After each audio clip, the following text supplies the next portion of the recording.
Kanehito Yamada's adventure fantasy Frieren was the talk of the town last year. The story introduces us to a 1,000-year-old elven girl who's renowned for having been a mage with the hero party responsible for having defeated the Demon King. But as an elf, Frieren is outliving all of her human friends from the hero party. This story, known as Frieren Beyond Journey's End, witnesses Frieren traveling with her apprentice Fern and vanguard Stark to get to Aureole so that she can speak with Himmel the Hero once more. For context, Aureole is the heaven in this universe, and Himmel passed away during the earliest episodes. Even though we've simply given you the plot of the show in brief, this ultimately is an anatomy video. It just so happens that Frieren's anatomy contributes to her goal, and that's what we're going to be discussing in this video alongside her diverse abilities and moveset as a mage. Before getting into the content, we would like to make a very small request to our viewers. Please subscribe to our channel and like and comment on our videos, and press the bell icon to be notified whenever we upload new content. We'd be grateful to you, and we hope to bring you the best nerdy content in the future, so without further ado, let's get right into it. Who is Frieren? Understanding her mind and body. Frieren is a 1,000-year-old powerful elven mage. She was born and raised in an elven village and soon grew to be the strongest among all the residents, partially due to her desire for learning and partially due to her humongous reserves of mana, with mana being a word used to denote a source of magical energy. At some point, a general of the Demon King's army known as Basalt the Throne attacked the elven habitat as he was ordered by the Demon King to destroy the habitat of the elves. Due to Frieren's impeccable abilities, she managed to defeat the general, but was unfortunately the sole survivor from the incident. She was subsequently rescued by a human mage known as Flame and went on to become her apprentice now that she had lost the chance to live at the place she was raised.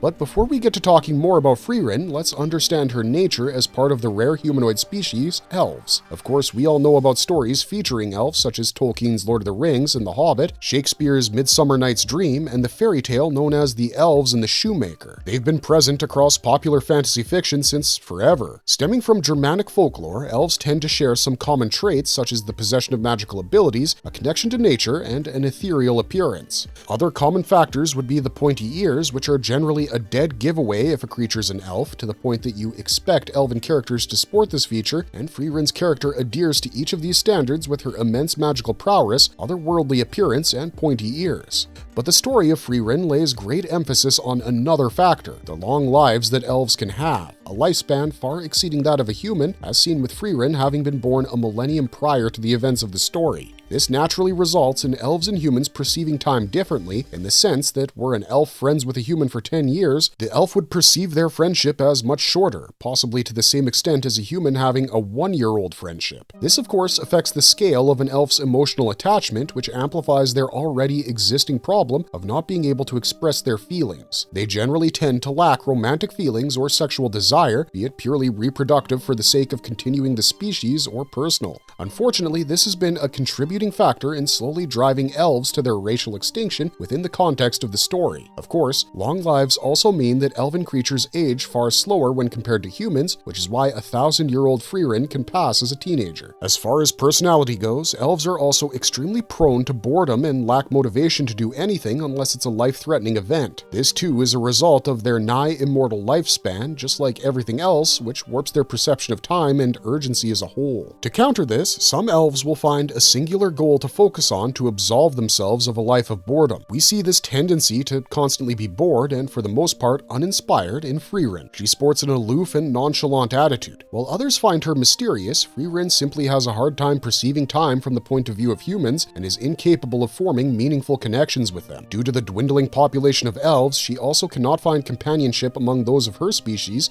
because an elf would be lucky to come across another, but she has her weaknesses as well. As a 1,000-year-old being, Frieren is extremely sensitive to being called old. She also has human-like concerns such as being insecure about her physique and being jealous of her apprentice Fern, who she believes has a good figure. When upset, she throws a 10-minute-long tantrum once a decade and considers herself to be quite ordinary if you take her magical abilities out of the equation. But she is highly interested in learning magic spells and is willing to take a gamble to discover a grimoire, even though there's a significant chance that the treasure is a fake. And in battle, Frieren is not exempt from putting her life on the line to get an edge over her opponents, possibly because the adrenaline from risking her life absolves her of her elven boredom.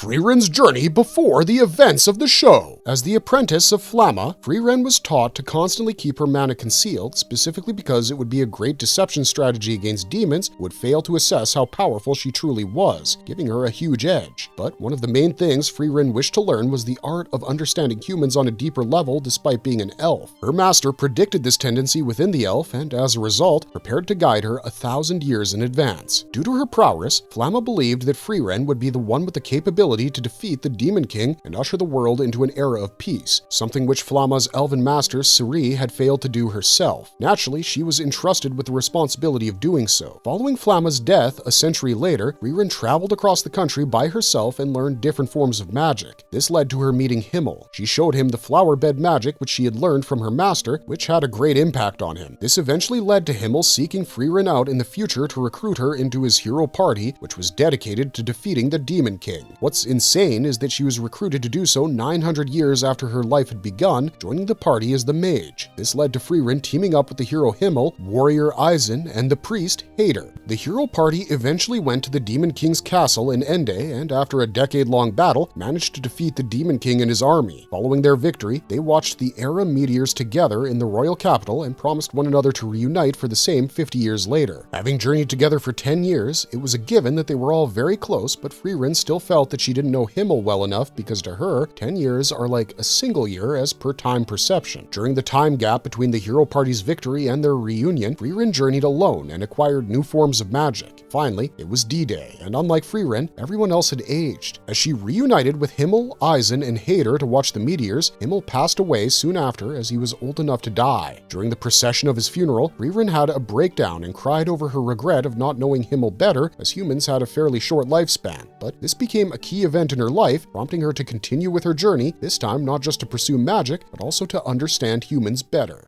Powers and abilities. Everything that makes Frieren a top-tier mage. Frieren had killed the most demons in history, allegedly. Known as Frieren the Slayer for that, she's renowned for her legendary achievements, which also consist of having been part of the hero party that took down the Demon King and being the best student Flamma ever had. Her long life has also contributed to Frieren having learned and mastered several spells. The first thing that makes Frieren so powerful is the immense level of mana output that she has. She's shown mana levels much higher than that of the 500-year-old demon known as Aura, who was one of the 7 stages of destruction dedicated to serving the Demon King in the past. This also became the reason why Flamma taught her to master the art of concealing her mana, and she's mastered it to the point of even top-shot mages not being able to detect the instability in her mana. While the likes of Flash, Still, and Aura failed to understand that she was concealing her arsenal, the Demon King was the only one who had seen right through it in an instant. Frieren also had mental defenses in place, possibly acquired as a result of an old technique which made her resistant to hypnosis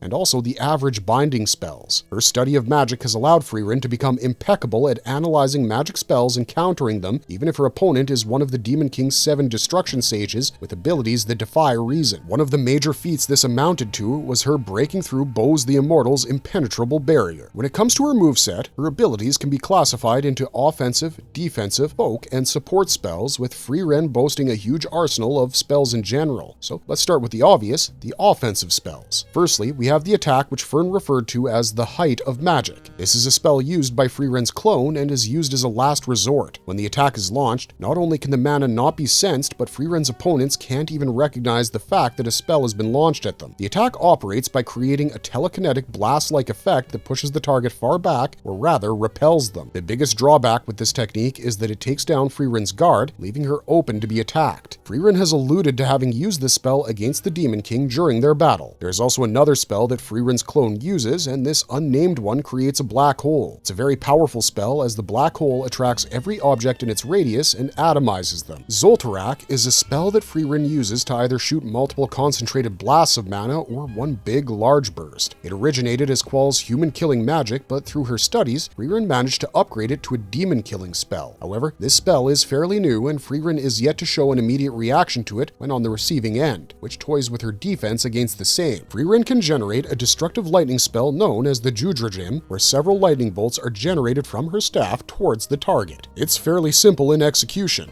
There is also Volzenbell, which is a Hellfire summoning type spell that creates a large burst of fire. This fire takes over the battlefield and can melt specific materials and vaporize rocks. While an offensive attack, it has great defensive qualities when used against any object or projectile-based attacks that are coming for Frieren. Frieren's Mana Strike can blast people away, but she's not the most adept at it yet, with Solitar's Mana Strike exceeding hers in execution. And the most visually interesting of her spells would be an unnamed one which shatters the space around her. The spell is colorful and causes space to shatter into fragments around the caster. Now, moving on to the defensive spells, Frieren can create hexagonal protective barriers which can protect both the caster by enveloping Frieren, or even defend other objects or locations by acting as a shield. This defense is strong even against powerful offensive moves such as the aforementioned Zoltarak. A more customized defense spell, which currently remains unnamed, is the one used against Mock's Diagolds, which is a Midas-type curse that can transform everything in the physical world into indestructible gold. It doesn't revert back to its original form, even after the death of the caster. Frieren studied the curse for 2 months and managed to make a defensive spell of her own to dispel and nullify it. When it comes to folk magic, the most notable spell would be Frieren learning Flamma's spell that produces a bed of flowers. It was Flamma's favorite spell, and as a result, it held sentimental value for Frieren. Frieren can use it to create a beautiful bed of flowers, but the catch is, it has to be a flower she's seen before. There's another spell created by hunters, which is a part of folk magic and can capture birds or any bird-passing creature by using magic. The bird, however, has to be within 50 centimeters of the caster, in this case Frieren. While she's great at casting this spell, she did not create it. If an individual is sinking into a bottomless pit, generally a swamp, Frieren can use folk magic to save them. But the most interesting and top grade of Frieren's folk magic is the one that can shut the door of a treasure vault, but risks the life of the caster in the process. It's a complex binding spell which Frieren has used by making her clone seal the entrance. The seal will break only if the caster passes away. And finally, we have Frieren's long list of support spells that can assist her allies in a great number of ways. As such, golem magic is used by Frieren to manipulate stones into acting as stone puppets. She can even use disjointed stones to create human-sized golem puppets. She can alter its size as per her will, and as such create a gigantic version of the golem. While the human-sized one has been used by her to entertain her friends from the hero party, the massive one is used for offensive purposes, such as fighting against Frieren's own clone in the ruins of the king's tomb. The golem also moves as per the will of the caster and can be puppeteered to use the spells that Frieren is using, acting as her proxy. When it comes to the spell known as the Magic of the Goddess, however, Frieren's lack of interest in the goddess's magic or her lack of priestly talent prevents her from using this spell to its optimum potential. However, she can cast more basic spells with Holy Scripture. Frieren can use Dispelling Magic to analyze her opponent's abilities and spells, and then use this newly procured info to counter and cancel the incoming attack towards her. Of course, she also has Sealing Magic, which she used to turn the power demon named Qual into stone. The petrified body was also maintained for 80 years, up until it started acting unstable. One of Frieren's many spells can identify poison down to the type of poison or venom, but sometimes she can't recognize the reaction and is more than willing to let the priests handle it instead of doing it herself. She can also identify illnesses using simple spells provided the illness is something ordinary like a stomachache or a cold. However, she needs a scripture to diagnose most common health ailments. Frieren's magic can also transfer memory from the user to the target or vice versa, and as you can guess, this is a highly advanced mental magic. And finally, Frieren has unnamed restraint spells in her arsenal that manifest as a golden rope to restrain her opponents. She is notably seen using this to tie Laufin and Denkin to the tree during her first class mage exams. Weaknesses and limitations. What stops Frieren from being invincible? Well, highly superior as a mage, Frieren isn't perfect. The first giveaway of this is her lack of expertise with certain skills such as the poison detecting one. However, she's also got straight up weaknesses. She has a record of having lost 11 times in her life, that too against mages with less mana reserves in comparison to her, proving that her high reserves don't make her invincible. Out of those 11 losses, 6 were against human mages. Frieren's greatest weakness as a mage lies in her inability to detect mana while she's casting a spell. So, despite being a master at mana concealment herself, Frieren can be opposed and countered by those who have the same ability. They can catch Frieren off guard while she's casting a spell and land their respective blows. Long story short, if Frieren is jumped by several opponents, with some of them being good at concealing mana, she's likely to lose her edge in battle by a decent margin. Marvelous verdict! When you analyze the time perception aspect in Frieren's nature as a perpetually bored elf, you see how Frieren's anatomical inability to form a community like humans do becomes the driving factor in why she wants to be able to understand humanity better and reconnect with Himmel and Aureole. But of course, the journey to the northern end of the continent is far from an easy one, as several obstacles lie in the way of Frieren, Fern, and Stark as they must use their magical prowess to plow through every hurdle. With that, today's video comes to an end. What did you think of it? If you enjoyed it, then don't forget to like and subscribe so we can keep making more marvelous content, and share your thoughts with us in the comments section down below. Until next time, thanks for watching, stay safe out there, and have a marvelous day.